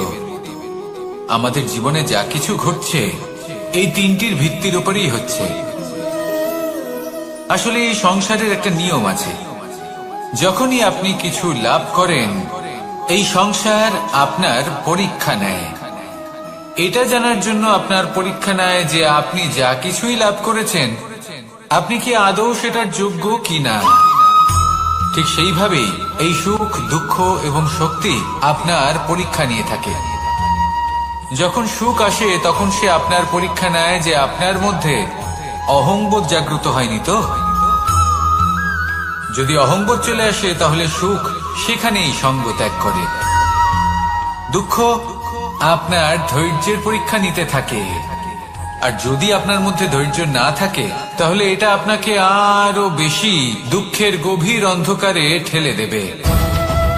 সেখানে শক্তি পরীক্ষা নেয় আপনার বিনম্রতার। যদি আপনি বিনম্র না হন, তাহলে হয় এই শক্তি আপনার সঙ্গ ত্যাগ করবে, নয় এই শক্তি বিনম্রতার অভাবে আপনার পতনের কারণ হতে পারে। এই সংসারে যে কোনো ব্যক্তি যিনি এই পরীক্ষায় উত্তীর্ণ হয়ে থাকেন, এই জীবনে তিনি সাফল্য লাভ করেন। আসুন আমার সাথে ভালোবেসে বলুন, রাধা রাধা।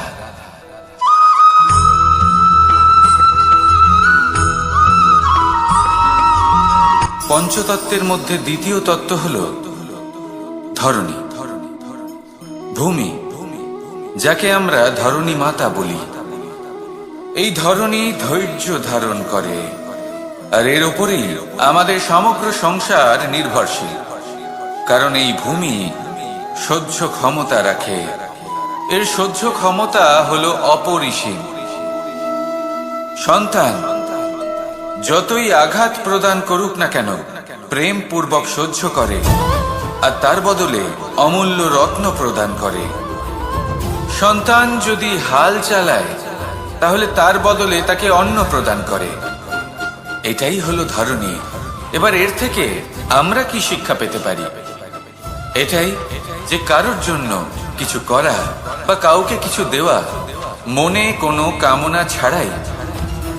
আর এই কথাটা বুঝে যান, যদি কারোর জন্য কামনা না রেখে বা কোনো পাওয়ার আশা না রেখে কারোর জন্য কিছু করেন বা কারোকে কিছু দেন, যদি এটা আপনি শিখতে পারেন তবে আপনি ভালোবাসতে শিখে গেছেন। আর সেই জন্যই এই ধরিত্রীকে মাতা বলা হয়।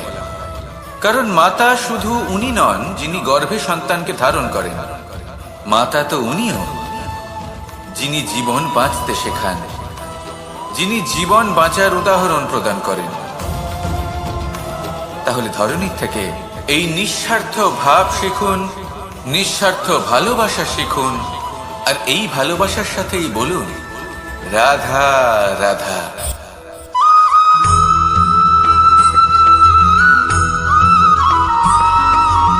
মানুষ জন্মগ্রহণ করে, তার সাথে ভয়েরও জন্ম হয়। ছোটবেলা থেকেই আমাদের মনে কোনো না কোনো প্রকারের ভয় থেকেই যায়। কেউ এই বিষয়ে ভয় পায় যে তার কোনো বস্তু তার থেকে দূরে চলে যাবে, কেউ এই বিষয়ে ভয় পায় যে আমি নিজেকে হারিয়ে ফেলব, কেউ এই ভেবে ভয় পায় যে আমার প্রিয়জনেরা তারা যেন আমার থেকে দূরে না চলে যায়, কেউ এই ভেবে ভয় পায় যে আমরা যেন পথ না হারিয়ে ফেলি, আদি ইত্যাদি। কিন্তু সত্যি কথা বলতে ভেবে দেখুন এই ভয় বাস্তবে কি? শুধুই একটা মনস্থিতি, আর কিছুই নয়। যা কিছু আপনি জীবনে পেয়েছেন তা একদিন আপনাকে হারাতে হবে। এই জীবন হলো আপনারই, কিন্তু তাও একদিন সমাপ্ত হবে। তাই ভয় পেয়ে কি লাভ? এই ভয় শুধু আপনাকে জীবন যাপন করা থেকে বাধা দিচ্ছে, আর কিচ্ছু নয়। পথ হারিয়ে ফেললেই বুঝতে পারবেন যে নতুন পথ কিভাবে বানাতে হয়। কিছু মানুষকে জীবন থেকে হারালে তবেই আপনি বুঝবেন যে আপনার আপনজনকে। এই ভয়ের কারণে ভীত হয়ে থাকবেন না। এই তারা নক্ষত্র অন্ধকারের অভাবে গুরুত্ব হারায়। শিবকেও মহাদেব হওয়ার জন্য বিষপান করতে হয়েছিল। প্রত্যেক পরিস্থিতি, প্রত্যেক সাফল্য আপনার পরীক্ষা নেবে, তাতে উত্তীর্ণ হওয়া হলো আপনার কর্ম। যখনই আপনি ভয় পাবেন বা সংকটের সম্মুখীন হবেন, তখন সাহসের সাথে তার সম্মুখীন হন। মনে রাখবেন, যে সম্মুখীন হতে জানে সাফল্য তার সাথে সবসময় থাকে। আসুন আর আমার সাথে ভালোবেসে বলুন রাধা রাধা।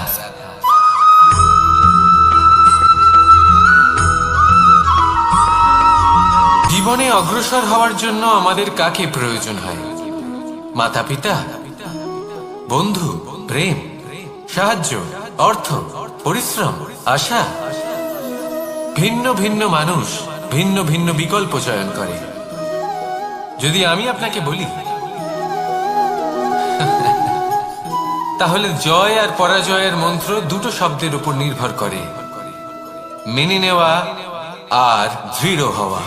যদি মেনে নেন তাহলে হেরে যাবেন, যদি দৃঢ় হন তাহলে নিশ্চিত রূপে জয়ী হবেন। যদি কখনো আপনি ক্লান্ত হয়ে ওঠেন, আপনি দুঃখী হন, পুরোপুরি ভেঙে পড়েছেন, তখন মেনে নেবেন না যে আপনি ভেঙে পড়েছেন, নয়তো হেরে যাবেন। তখন উল্টে স্থির করবেন যে যাই হয়ে যাক না কেন আমি জয়ী হবই।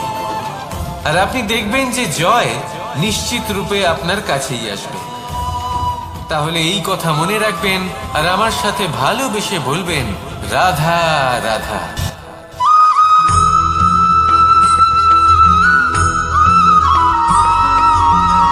এই সংসারে কোনো বস্তু হোক বা ব্যক্তি হোক, তার একার গুরুত্ব কিন্তু খুব বেশি নয়। একটা উদাহরণ হিসেবে বৃষ্টির ফোঁটাকে ভেবে দেখুন। যদি একটি বৃষ্টির ফোঁটা হয় তাহলে তার খুব বেশি গুরুত্ব থাকে না, কিন্তু যখন সহস্র বৃষ্টির ফোঁটা মেঘের মধ্যে দিয়ে ঝরে পড়ে, তখন সেটা বর্ষার রূপ ধারণ করে। সেই বর্ষা যা এই প্রকৃতিকে শান্ত করে। সেইভাবেই পাথরের ছোট টুকরো, তার খুব বেশি গুরুত্ব থাকে না, কিন্তু যখন অসংখ্য পাথরের টুকরো একত্রিত হয় তখন তা পর্বতের আকার ধারণ করে। সেইভাবেই কিছু মানুষ যখন একত্রিত হন তখন তৈরি হয় পরিবার, কিছু পরিবার যখন একত্রিত হয় তখন তৈরি হয় সমাজ, যখন অনেক সংখ্যক সমাজ একত্রিত হয় তখন তৈরি হয় রাজ্য। এবার এই রাজ্যের সব থেকে গুরুত্বপূর্ণ ব্যক্তি হতে পারেন রাজা, কিন্তু তাও সেই রাজা একা কিছু করতে পারেন না। যুদ্ধ লড়ার সময় তারও নিজের সৈন্যদলকে প্রয়োজন পড়ে। কিন্তু এই সংসারে এমন একজন ব্যক্তি আছেন যিনি একাই সব কাজ করতে থাকেন, এবং সেই ব্যক্তি হলেন মা। আমাদের জীবনে একজন পিতার ভূমিকা কিন্তু নিঃসন্দেহে অমূল্য, কিন্তু আমাদের সকলের জীবনে যে ভূমিকা একজন মায়ের তা অন্য কারোর থাকে না। একজন মা একাই সন্তানকে বড় করতে পারেন, সংস্কারী করে তুলতে পারেন, তার জন্য পরিশ্রম করেন। আর এত কিছু কাজ করার পরেও তার কাজের জন্য তিনি প্রশংসা অবশ্য পান না। উল্টে যদি সেই সন্তান অনুচিত পথে চালিত হয়, অনুচিত কর্ম করে, তখন সেই মাকেই অপবাদের পাত্র হয়ে উঠতে হয়। আমাদের জীবনে মায়ের যোগদান কতটা সেটা বুঝুন। আপনাকে বড় করে তোলার জন্য উনি কতটা পরিশ্রম করেছেন সেটা বুঝুন। আজ থেকে, এখন থেকে, এই মুহূর্ত থেকে মাকে সম্মান করতে শিখুন। যখন সময় পাবেন, যখন সুযোগ হবে, তখন তার প্রশংসা করুন, ওনারও ভালো লাগবে। আর মায়ের এই মমতার জন্য, তার এই ভূমিকার জন্য আসুন সবাই মিলে আমরা তাকে প্রণাম করি, আর সকলে মিলে ভালোবেসে বলি রাধা রাধা।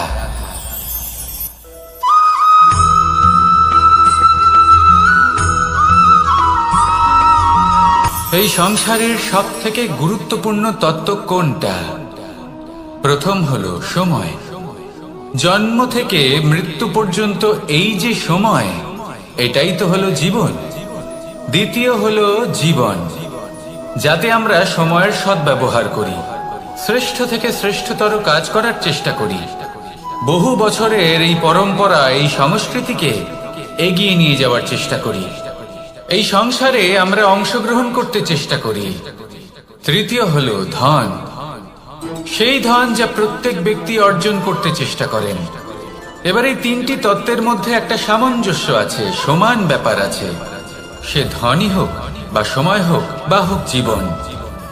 আর সেই সমান ব্যাপার হলো যে যদি আপনি এটা গণনা করতে থাকেন তাহলে তা কমতে থাকে, যদি আপনি এটা ব্যবহার করেন তাহলে তা বাড়তে থাকে।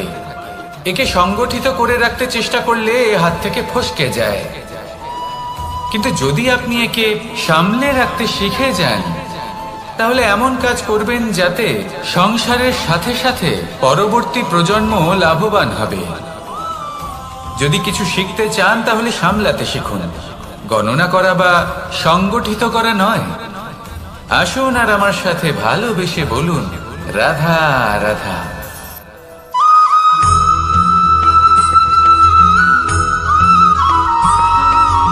কথায় আছে প্রত্যেক পুত্র তার পিতার প্রতিচ্ছবি হয়, আর সমস্ত প্রতিচ্ছবি চায় যেন সে তার অস্তিত্ব প্রাপ্ত করতে পারে। পুত্র চায় সে যেন তার পিতার মতো হয় বা কখনো কখনো তার থেকেও শ্রেষ্ঠ হয়। সেটা কোনো অনুচিত ব্যাপার নয়। অনুচিত তখন হয় যখন পুত্র নিজের পিতার মতো হবার স্বপ্ন পূরণ করতে গিয়ে বা তার থেকেও শ্রেষ্ঠ হওয়ার স্বপ্ন পূরণে অনুচিত পথের আশ্রয় নেয়। কারণ তারপরে সে তার পিতার গুণগুলি আত্মসাৎ করতে চায় না। সে শুধুই এটা চায় যে সংসারের চোখে যেন আমি শ্রেষ্ঠ প্রমাণিত হই। এটা অনুচিত।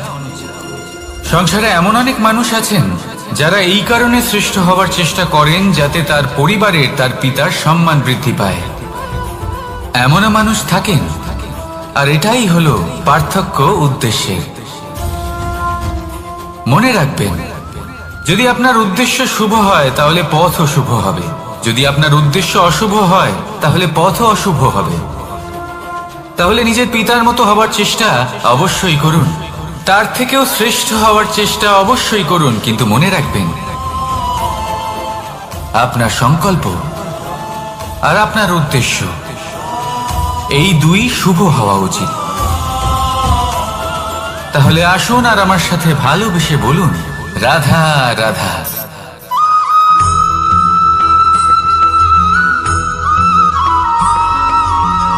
পিতা আর পুত্রের সম্পর্ক অত্যন্ত মধুর হয়ে থাকে।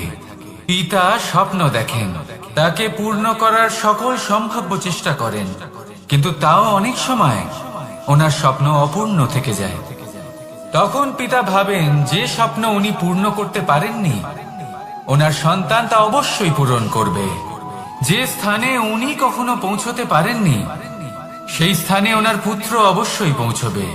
পিতা নিজের সন্তানের ভবিষ্যৎ নিয়ে সেই স্বপ্ন দেখেন, আর যখন সেই সন্তান সামনে এগোতে থাকে তখন তার দুঃখ হয় না, বরং গর্ব হয়। ওনার ভালো লাগে এটা দেখে যে ওনার সন্তান অনেক উন্নতি করছে। কিন্তু যখন সন্তান নিজের অভিভাবকের শক্তি দেখে, তার যশ দেখে হিংসা করতে থাকে, সমস্যা সেইখানেই শুরু হয়। সেই জন্য সকল সন্তানকে এটা মনে রাখতে হবে, দেখুন, পুত্র হবার সুবাদে, এক সন্তান হবার সুবাদে এটা হলো আপনার অধিকার যে আপনি আপনার পিতার থেকে বেশি উন্নতি করবেন। আপনার পিতাও এটাই চান, কিন্তু সুস্থভাবে এটা করুন। একটা রেখা টেনে নিন যাতে আপনি তাতে এগোতে পারেন আর আপনার পিতার তাতে গর্ববোধ হয়, আর সেই বিষয়ে দুঃখ না হয় যে আমার সন্তান আমাকেই ছোট করার চেষ্টা করছে। ইতিহাস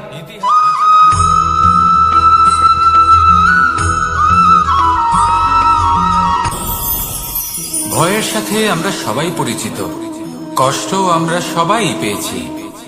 কখনো কখনো আমরা অসুস্থ হয়ে পড়ি, আর এমন সময় হলে মাতার মমতা, কখনো বাবার স্নেহ, কখনো বন্ধুদের পাশে থাকার অনুভূতি আমাদের রোগ নিরাময়ে সাহায্য করে। কখনো যদি আমরা নিরাশ হয়ে পড়ি, তখন যদি আমাদের কোনো আপনজন আমাদের দুটো ভালো কথা বলে, তখন আমাদের মনোবল বেড়ে যায়। ঠিক তেমন সংসারের এই রঙ্গমঞ্চে যদি আপনি পীড়িত অনুভব করেন, কিছু শুভ কথা আলোচনা করুন, কিছু স্তুতি গান করুন, কিছু মুহূর্তের জন্য হলেও নিজের ইষ্টদেবের কথা স্মরণ করুন আর প্রার্থনা করুন।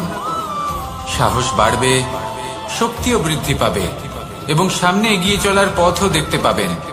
তখন এই মন প্রসন্ন হয়ে বলবে, রাধা রাধা।